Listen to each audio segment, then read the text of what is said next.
Learn the use of banyere. Banyere means entered as a verb in sentences.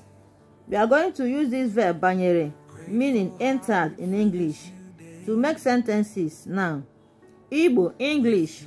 Number 1 sentence says, Maazị Okeke banyere n'ime ugbo ya.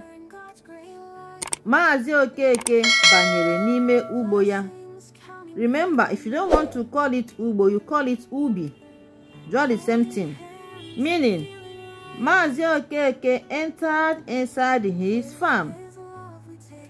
Ọ banyere igwute ji ya. Ọ banyere igwute ji ya. Meaning, he entered to harvest his yam. Ya na ezinụlọ ya banyere. Ya na ezinụlọ ya banyere. Meaning, he and his family entered. Ọ banyere mgbe ndị ọrụ ya bịara. Ọ banyere mgbe ndị ọrụ ya bịara.